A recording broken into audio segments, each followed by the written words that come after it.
Estás en El Rincón de Barton, tu podcast sobre el cine y el universo de Tim Burton. Bienvenidos de nuevo a El Rincón de Barton. Tenía un montón de ganas de empezar y este primer episodio de esta quinta temporada, no sé si a algunos os sorprenderá, no os sorprenderá. He elegido una temática un poco desaparecida. Bueno, no la temática, el personaje, el Chico Mancha o Stan Boy. La verdad es que creo que es uno de los personajes más interesantes que ha creado Tim Burton, pero a la vez es uno de los más desconocidos y realmente no sé por qué. Hombre, uno de los motivos imagino que es porque a ninguno le ha interesado realmente darle más bombo, vamos a decir, porque es un personaje algo complicado, complejo. A la vez es sencillo. Vamos a explicarlo. El Chico Mancha es una serie que se ideó en octubre de 2000. Esta idea aparecería en la mente de Tim Burton y seguidamente la iría dibujando, o le iría dibujando más bien, al personaje, porque es un personaje muy concreto y yo creo que todo nace a partir de ahí, de ese personaje, y después, bueno, como que aparecen y nacen los demás. No es exactamente así, porque ya estarían en la mente de Tim Burton hace más años de los que creemos en un principio. Esta es una miniserie y la llamamos miniserie porque apenas tiene 6 episodios y además cada episodio no llega ni a durar los 5 minutos. Creo que recordar eso, que ni siquiera los sobrepasaba. Los personajes que aparecen siempre, bueno, son muy bartonianos, son todos originales de Tim Burton, de su mente. Y además, si conocéis ese libro de poesía tan maravilloso como es La melancólica muerte de Chico Ostra, que siempre os lo comento por aquí, pues lo conoceréis. Si habéis leído ese libro, La melancólica muerte de Chico Ostra, conoceréis a la mayoría de personajes, si no a todos. No recuerdo exactamente porque hace bastantes meses que la volví a ver, esta serie, pero creo recordar que casi todos los personajes aparecían.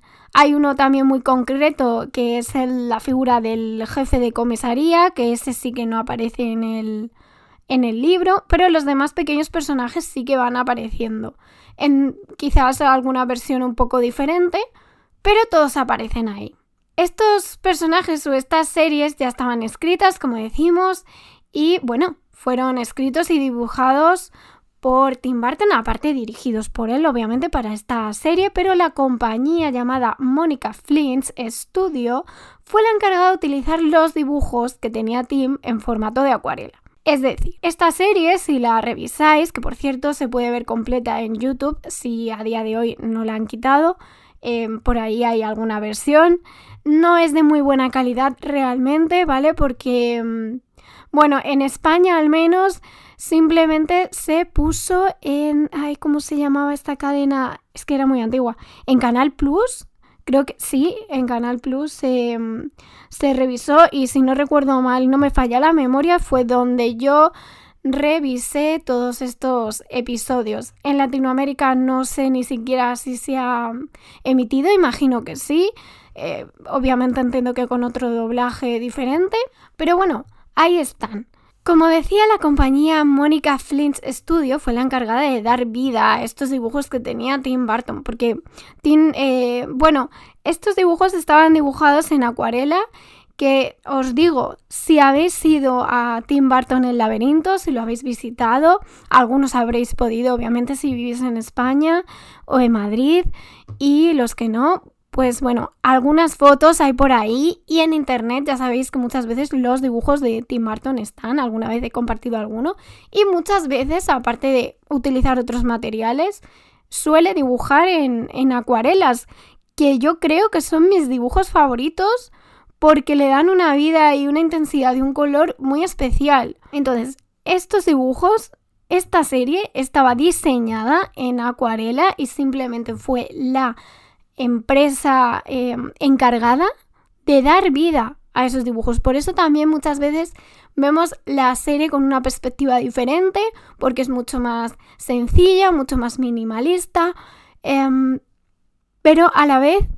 no le hace falta nada más, ¿sabéis? Es como que es un concepto tan definido y tan simple, pero concreto, que no le hace falta estar recargada de muchos más fondos, de muchas más interacciones, porque además el diálogo brilla por su ausencia. O sea, es así.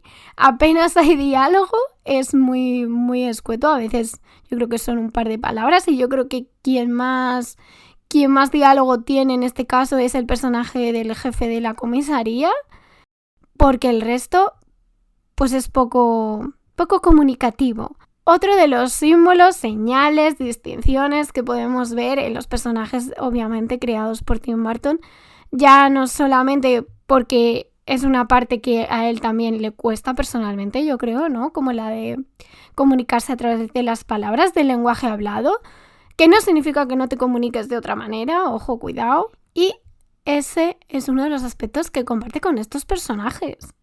El director ha comentado en varias ocasiones que hubiera preferido que la animación obviamente pues llegase a ser un proyecto en stop motion, porque claro, obviamente valdría muchísimo la pena, pero al ser tan minimalista como decimos y sencilla, pues bueno, al final se quedó en eso. Yo no descarto que en algún momento vuelvan a retomarse. Nunca descarto nada porque Tim es una mente que, bueno, puede sorprendernos siempre y puede retomar algún proyecto antiguo o darle un nuevo punto de vista como fue con Frankenweenie, por ejemplo. Y yo creo que, al menos yo en su momento, no me esperé la nueva reedición de la película. Quien compuso la música fue Danny Elfman, por supuesto, no podía defraudarnos, le da un toque muy guay a la serie y una de las anécdotas que se puede contar de esta pequeña miniserie es que Lisa Mary aportó algunas de las pequeñas voces del doblaje, pero vamos, y tan pequeñas, porque yo, vamos, que este hecho sí que porque lo sabía de los libros y de la literatura sobre Tim Burton, porque si no es muy difícil, obviamente cuando ves la serie, aparte si la ves en el idioma en español, obviamente no vas a ser consciente, pero en el original también yo creo que resulta bastante complicado darse cuenta, porque como digo, el diálogo es absolutamente escaso. Algunos de los clichés o personajes cliché que podemos encontrar en esta serie, por supuesto, es el héroe. Aquí nos encontramos con un personaje, el Chico Mancha, Stan Boy, muy definido, es un héroe muy definido, quizás no es el típico héroe, eso por supuesto. También el jefe de policía y de comisaría, que he nombrado ya varias veces, tiene un personaje también muy marcado, tiene cierto protagonismo y también es como muy de cliché, muy antiguo, pero mezclado con los clichés bartonianos, ¿vale? Cuando lo veáis lo vais a entender. Además, todo esto se mezcla en que es obviamente un héroe que quiere dar justicia en su ciudad. A mí todo esto me recuerda muchísimo, por supuesto, a la historia de Batman. Creo que tiene, reconocidos o no, creo que tiene ciertos toques inspirados en Batman, en el comisario Gordon y, por supuesto, en la ciudad de Gotham muchísimo, pero muchísimo. Yo creo que realmente la inspiración profunda viene de ahí y se ha mezclado con los personajes que ya había creado Tim en La melancólica muerte de Chico Ostra. Todos son unos niños como muy monstruosos, como algunos tóxicos, y son interesantes de ver en acción, diría. Además, no sé, como comentaba antes, algunas de esas acuarelas, de esos dibujos, de ese estilo se pueden ver o se han podido ver en la exposición de Tim Burton del laberinto.